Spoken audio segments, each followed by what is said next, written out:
Hello everyone, শ্রীদেবীর ব্লগে তোমাদের সবাইকে জানাই স্বাগতম।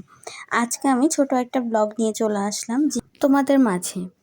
এই যে মাছটা দেখতেছো, এই মাছটার বয়স অন্ততপক্ষে 1.5 বছরের প্লাস হবে। তো এই মাছটার জন্য আমাদের অ্যাকুরিয়ামে আমরা ছোট মাছ ছাড়তে পারছি না।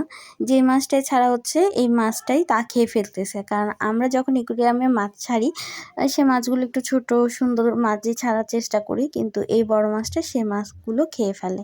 তো সেই জন্য এই মাছটা তুলে অ্যাকুরিয়ামটা ভালো করে পরিষ্কার করে নিচ্ছি, কারণ আমরা এই বড় মাছটাকে আর অ্যাকুরিয়ামে রাখবো না। এখন তোমরা ভাবতে পারো তাহলে মাছটা আমরা কি করব।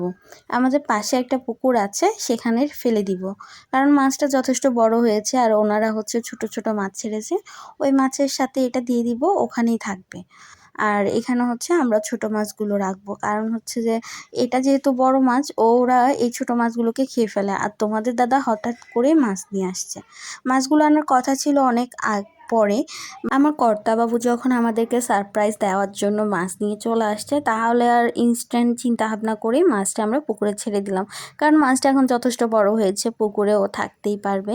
আর এই দেখো আমার ছেলে মাছ আনার পর অনেক খুশি হয়ে গেছে, ওর হাত দিয়ে মাছগুলো ঢালা হচ্ছে।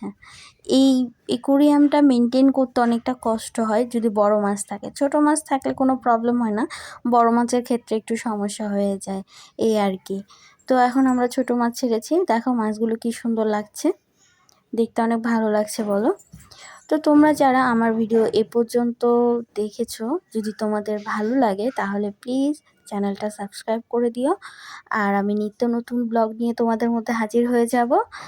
জানি আমার ব্লগের কোয়ালিটি হয়তো বা এখন একটু খারাপ হচ্ছে, কারণ যেহেতু আমি অসুস্থ ছিলাম, আমার কাছে তেমন ভিডিও আপলোড করা ছিল না।